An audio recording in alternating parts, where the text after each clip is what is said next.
yelling and projecting my voice too loud. Thank you for that introduction. And to Run, who invited me to participate in this Civil War series, even though my main focus is European history, I work on visual culture and photography as well, so I was very happy that I could be included in the series as well. So I want to begin by reading a little bit from a review of an exhibition that was published in October of 1862 in the New York Times. And this is a review of Matthew Brady's photo gallery, which revealed to the public photographs of the dead at Antietam, one of the bloodiest conflicts of the Civil War. Around 23,000 men either killed, wounded, or went missing. The author of the review wrote, "We recognize the battlefield as a reality, but it stands as a remote one. Mr. Brady has done something to bring home to us the terrible reality and earnestness of war.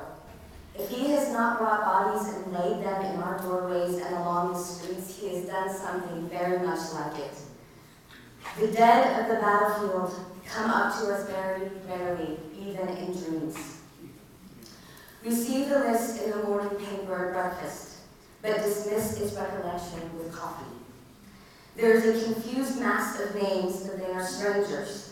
We forget the horrible significance that dwells amid the jumble of type."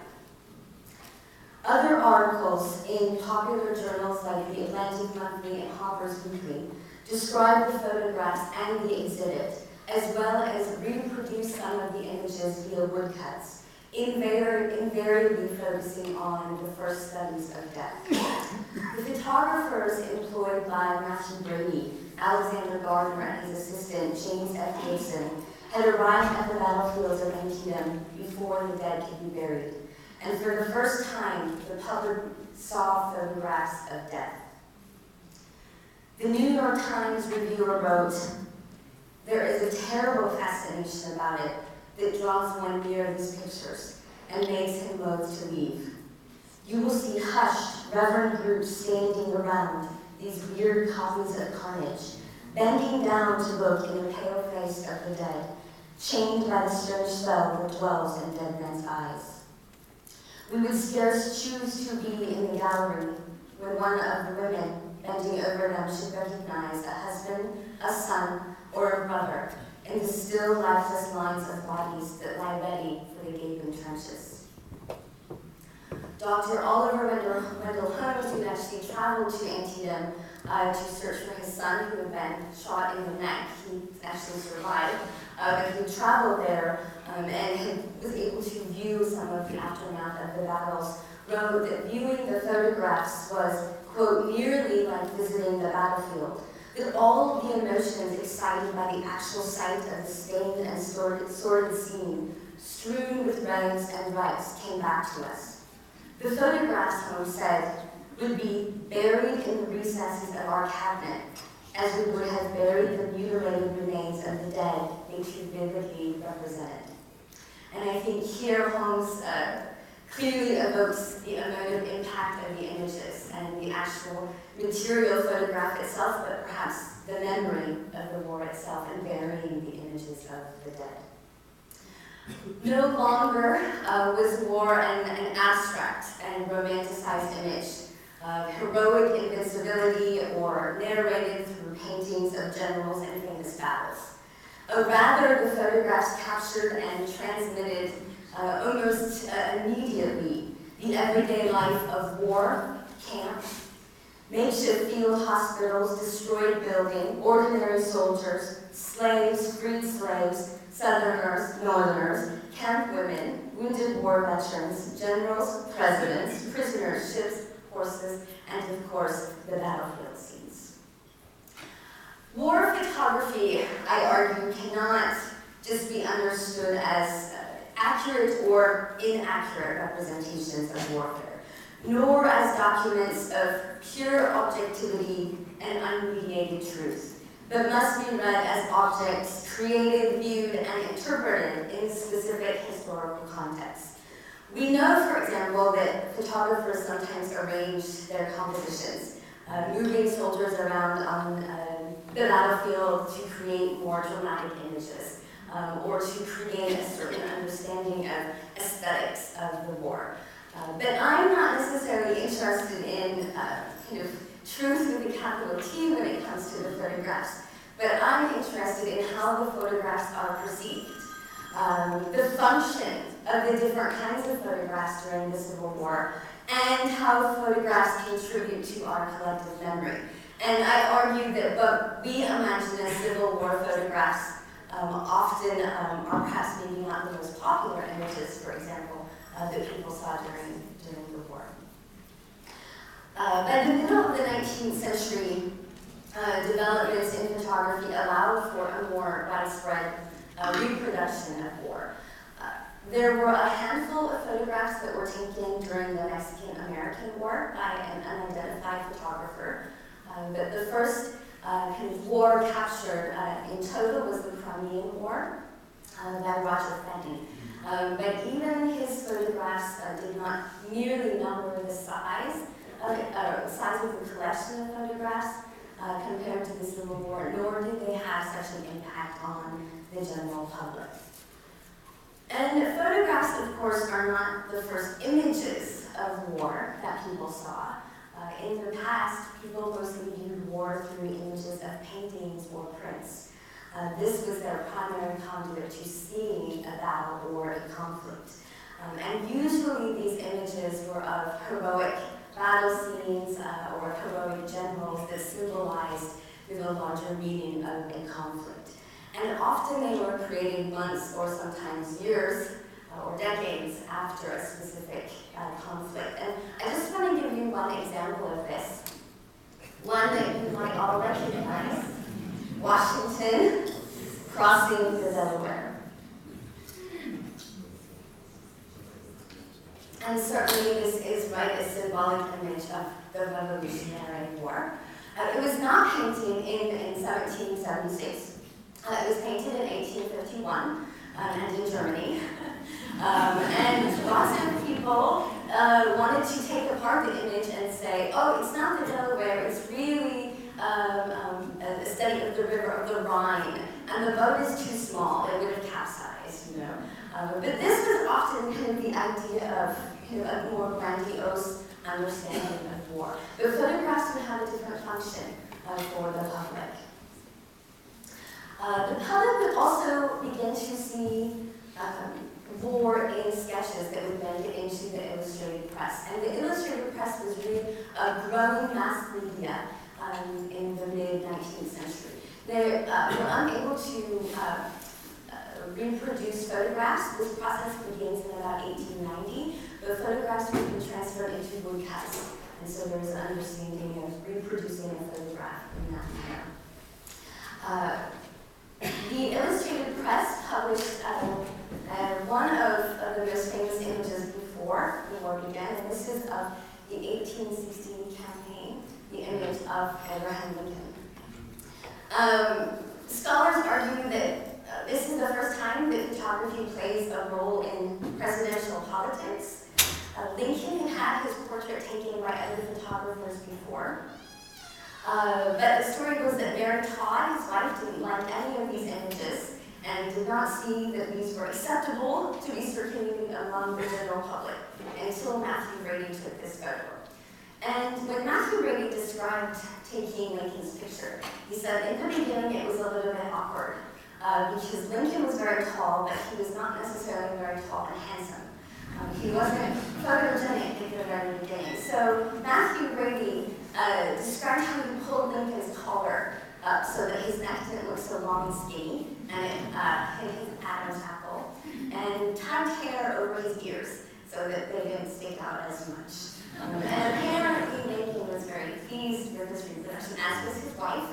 And this image was then transmitted into a woodcut and printed in Harper's Weekly, which was one of the most popular illustrated journals at the time. This made it difficult for some artists at the time who worked mainly in sketches and drawings. One contemporary artist complained that the reproduced image of Lincoln made it nearly impossible for him to sell his drawings, and he couldn't compete. He said, quote, "The country is flooded with pictures of Lincoln in all conceivable shapes and sizes and cheap. It is in the metal form, it is on envelopes, it is on badges, it is on cards, it is indeed on everything and everywhere, and for a few cents." So he is already trying to kind of explain this perception of a competition between drawings and images that are reproduced from the photograph, and that people were demanding in the public. And popular magazines like Harper's, Leslie's, or the New York Illustrated News documented things like the presidential campaign, scenes of New York City, daily life, a growing capital. This was something that became very popular to try to kind of view an image of what was happening around the United States. And of course, the Illustrated Press played an important role during the war. The magazines would send sketch artists to the front to capture moments of battle or everyday life of soldiers. This is an example of one of the sketches. These would be sent back to mainly New York, where the newspapers were located. And the staff artists would create woodblocks or woodcuts for mass reproduction. And in the beginning months of the war, the artists in general were sending back images that people wanted to see. The images were generally very heroic. Most of them were not necessarily actually sketches of something that quote-unquote really happened, but kind of a symbol, right, of a particular battle, so to speak. But over time, the illustrations actually got a little bit more graphic, even showing dismembered bodies, showing soldiers after a battle. And I would argue this is because photography kind of demanded that these kind of images come closer to the public. Of course, even while the drawings incorporated a more realistic view of war, audiences perceived photographs as carrying the ultimate truth and objectivity. Quite simply, it was one thing to imagine death, to read a description of death or view a sketch of death.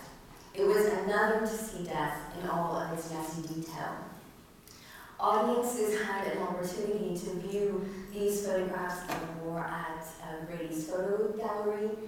They were able to eventually buy prints or collections of photographs, and in some cases reproduced in large bound volumes. And there's discussions of people taking magnifying glasses, and getting down to the photos and counting details, shingles on the roof, tiny, tiny details. It's kind of part of this idea of truth in photography.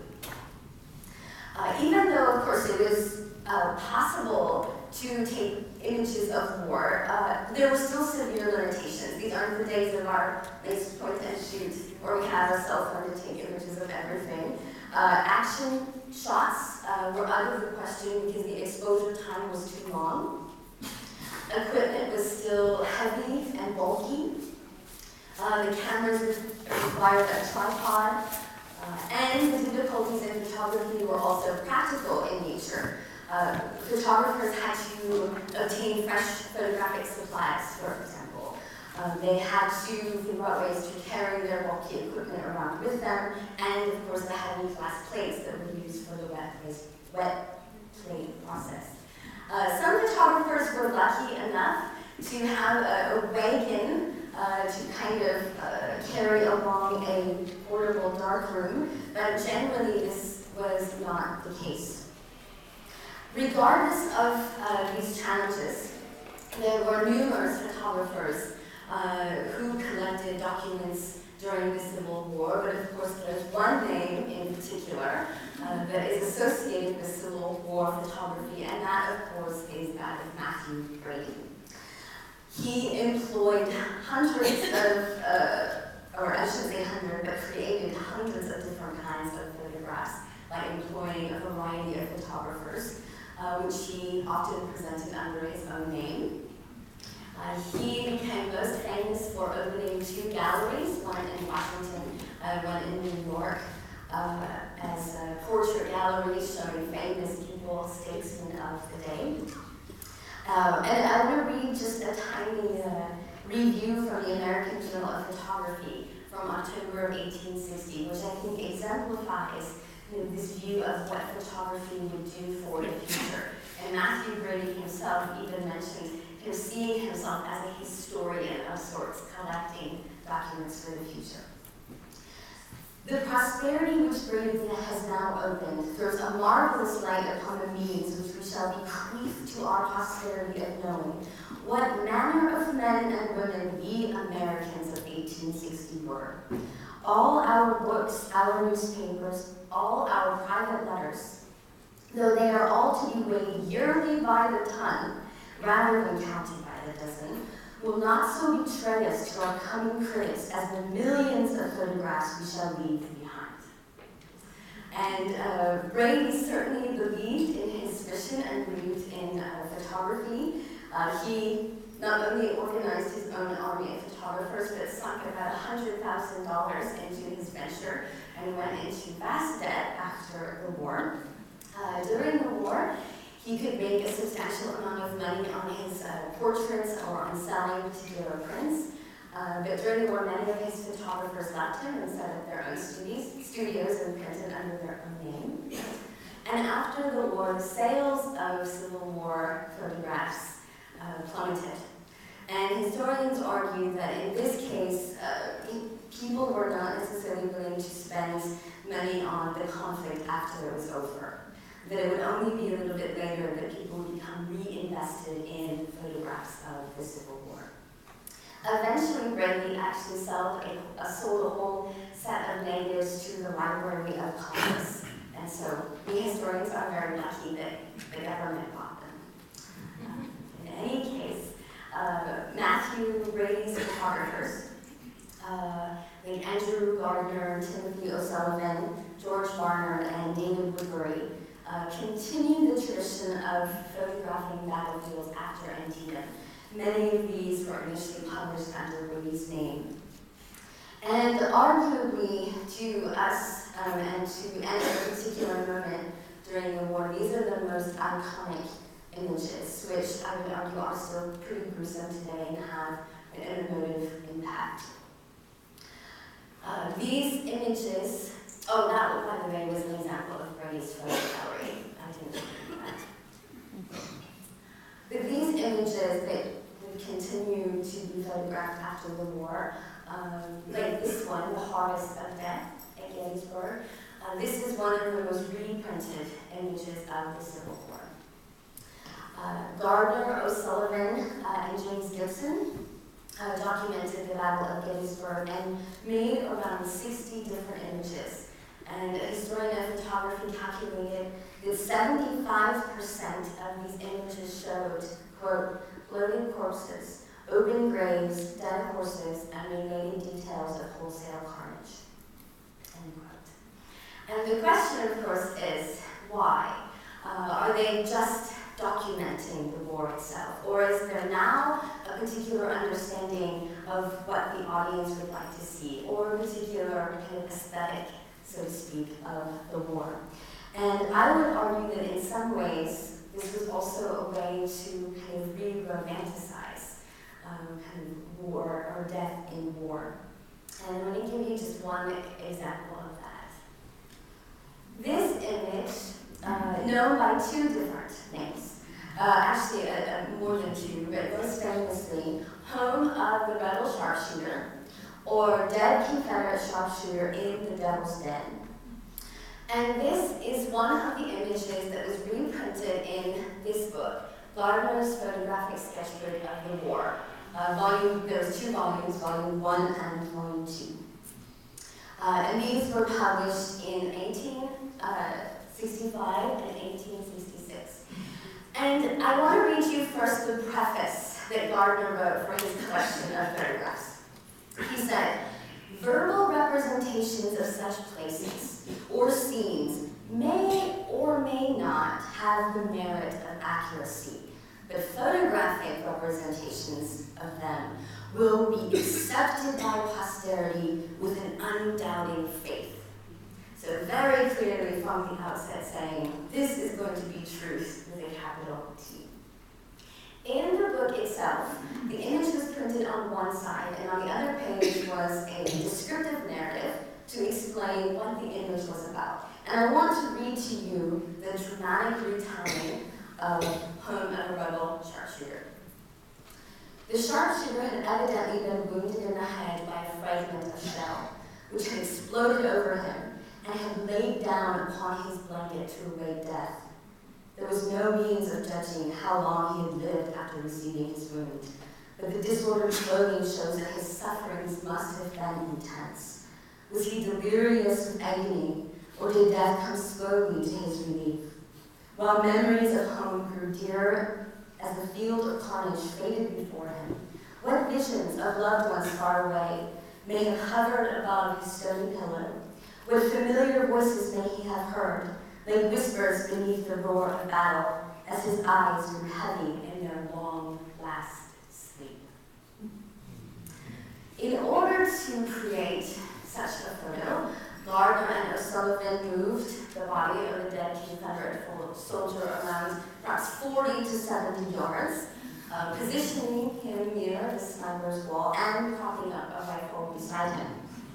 And a historian of photography actually found other images of this particular soldier in a different place on the battlefield. So we clearly have an interesting juxtaposition here. And again, I'm not really interested so much in whether this photograph is quote-unquote fake or real, right? That doesn't mean just because it was composed that somehow it has no meaning. I would argue that the photograph, which is juxtaposed alongside text, uses cliche and poetic and sentimental language about war and death. The Civil War photos of battles are never of battles. They're either of getting ready for a battle or the aftermath of a battle.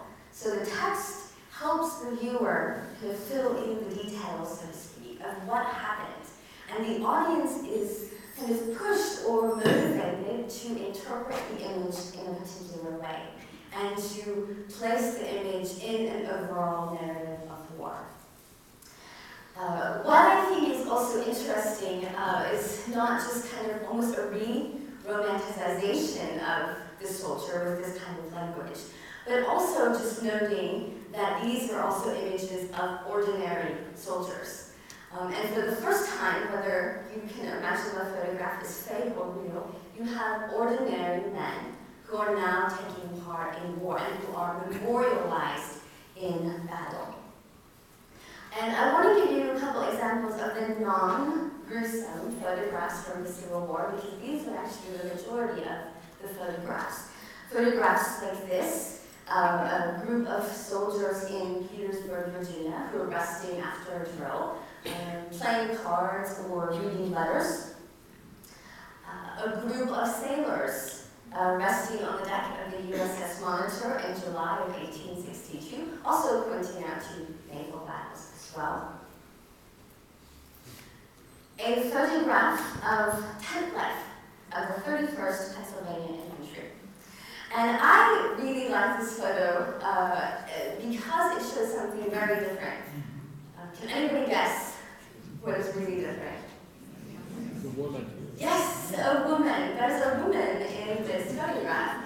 And in paintings like Washington crossing the Delaware, women aren't allowed a space in those kind of glorious, heroic narratives of war. But women have always been involved in war. They've been camp followers. They are cooks. They are laundresses. They are a part of brothels that go along with many campaigns.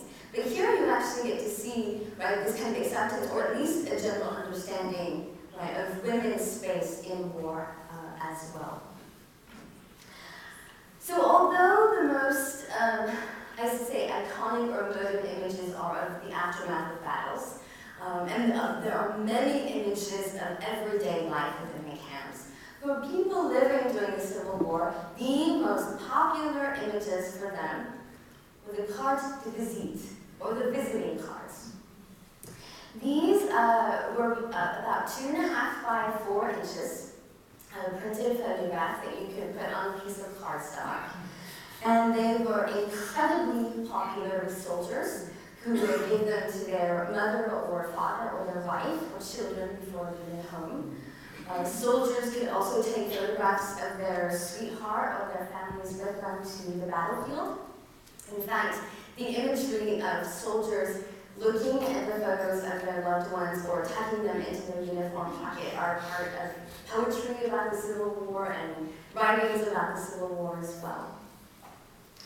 The images became so popular that the media named it cardomania. Even some of the first photo albums were created in order to hold these images. So besides photographs of their soldier or of their children or family, people could also buy reproductions of famous generals, presidents, first ladies, or actors or actresses that had been mass-produced. And the photo albums just had almost like a slot on the page, and you could slot the image in, and it was decorative on the outside, and you could fill in your own description of what you would like the image to say. You could put Lincoln and Davis together on the page if you wish. You can have both. The images were also fairly inexpensive. They were about 25 cents, which means that they were really affordable to the general public. And portraits or images before were really a kind of, only a privilege, right, of the middle or upper class, the idea of owning a portrait or having a portrait taken of you. So this was also kind of this idea of spreading images to the masses. Andrea Volpe, a Civil War historian who works specifically on photography, also argues that these visiting cards had a profound social and political meaning for African American soldiers. While African American soldiers were often included in battlefield or camp life in what would be kind of considered the official canon of Civil War photography, she argues that, quote, every black soldier's portrait was a claim to recognition. To fight for the nation was literally a claim to being seen as a man and a citizen, where slavery had made him and his family invisible, end quote. So the visiting card photographs were not just objects of memory or something sentimental that soldiers could take on a battlefield, but they also had profound cultural meaning attached to them as well. There was one photographer in Cleveland, James Ryder, who would take these portraits for free, and he advertised all young men going to the front, not having a photograph to leave with their mothers, should come and get one free of charge. He said this was his patriotic obligation to the nation during a time of war. James Ryder was an exception. Most photographers made quite a bit of money on the cartomania phase, or fad, so to speak, of the Civil War. And of course, these kind of small images that were affordable meant that people could collect more than one, so it's almost as if they could create their own small archive or their own personal memory box of visual images as they saw fit in their photograph album. The stereoscope was not just a keepsake or a memento, but this was designed to be a viewing experience of war, much like what you will see in just a moment with your 3D glasses. Stereoscope photographs were taken with a camera with 2 lenses, or just an eye width apart. So the image would be almost exactly the same on each side of the card, but then you place the card into the viewer, the image would go into one, and you get a sense of depth or 3D viewing. One user of the stereoscope said that the mind feels its way into the very depths of the picture, and kind of argued that this was a kind of your own private viewing of a photo gallery. Of images of camp life or images of battles, trains or ships, anything connected with the war. There were also special photo albums designed to hold stereoscopic images. And the images would also be sold in a series that would be numbered. This was a very smart commercial enterprise because everybody would want the entire series. One series on its own was 1,100 photographs. So if you wanted all the cards, you had to invest, right, a certain amount of money into this. But then you could have them ordered, and the cards would also explain to you exactly what you were seeing, very briefly. But they would have a number there. I think this one might be 613, it's a little blurry, but Battle of Gettysburg Field Hospital. And then, of course, it would have the marketer of this particular image on the card itself. So by 1862, you could flip through the pages of the catalog and decide which stereoscopic images you would like to purchase for your own collection. So this was very, very popular at the time. So Cartmania and stereoscopic images were, I would argue, much more prevalent of what people actually saw on a regular, everyday basis as well. I think this might be a good time, I'm not sure who was putting on the 3D slideshow, but the 3D slideshow is a little bit kind of like looking into stereoscopic view itself. And I think there is music with it, but there's also text.